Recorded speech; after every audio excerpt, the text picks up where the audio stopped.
with boulders. The soldiers up there are entrenched all over the ground, and their guns and their rocks. Every move I make is observed. If I attack as ordered, I'll lose half my division, and they'll still be looking down their throats at us from that rocky hill right there.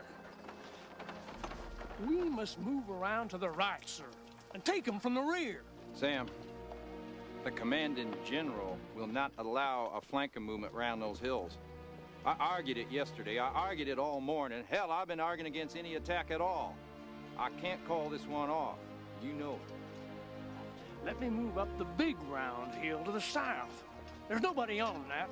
Now, if I could get a battery up there, what... There ain't enough time. You'd have to cut down trees to place your artillery. It'd be dark before you were in action. On the other hand, if they get batteries up there, well, we're gonna need buckets to catch the lead. You gotta take that hill. They don't even need guns to defend that. All they need to do is roll rocks down on you. Just take it. General, I do this under protest. Sam, you are the best I got. Now, sir, if you are ready, why don't you take that hill?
And them are up here, but I am making my way down to where the 20th Maine would have been, and the charge downhill by Colonel Chamberlain,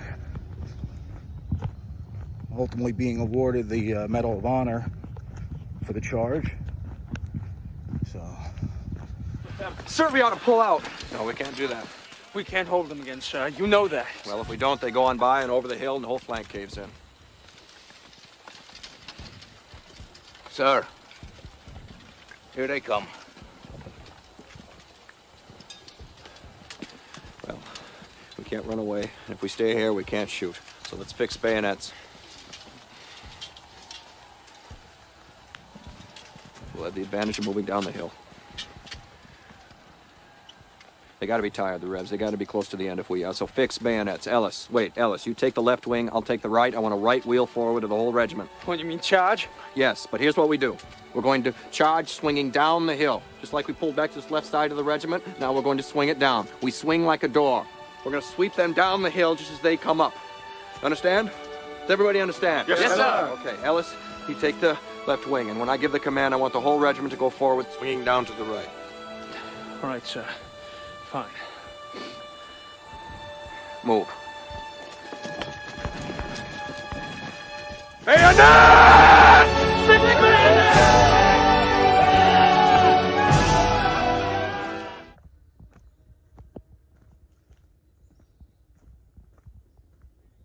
All right, it was way off the beaten path. As a matter of fact, it's, other than this light little path, it's unmarked, impossible to find unless you kind of know where you're going. But right here, and here's a marker right here, this would have been for Bravo Company of the 20th Maine. Yeah, Colonel Chamberlain led his skirmishers, Colonel Chamberlain led his charge down the hill, little round top, and we're out of breath. It was a bit of a walk down here. But Colonel Chamberlain would have had his charge going downhill here. But Bravo Company, Company B, was set up along this wall here.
407 years ago, our fathers brought forth on this continent a new nation, conceived in liberty and dedicated to the proposition that all men are created equal. Now we are engaged in a great civil war, testing whether that nation, or any nation so conceived and so dedicated, can long endure. We are met on a great battlefield of that war. We have come to dedicate a portion of that field as a final resting place for those who here gave their lives that that nation might live. It is altogether fitting and proper that we should do this. But in a larger sense, we cannot dedicate, we cannot consecrate, we cannot hallow this ground. The brave men, living and dead, who struggled here, have consecrated it far above our poor power to add or detract. The world will little note nor long remember what we say here, but it can never forget what they did here. It is for us, the living, rather, to be dedicated here to the unfinished work which they who fought here have thus far so nobly advanced. It is rather for us to be here, dedicated to the great task remaining before us, that from these honored dead we take increased devotion to that cause for which they gave the last full measure of devotion. That we here highly resolve that these dead shall not have died in vain, that this nation, under God, shall have a new birth of freedom, and that government of the people, by the people, for the people, shall not perish from the earth.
No.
Let's go to the water park first.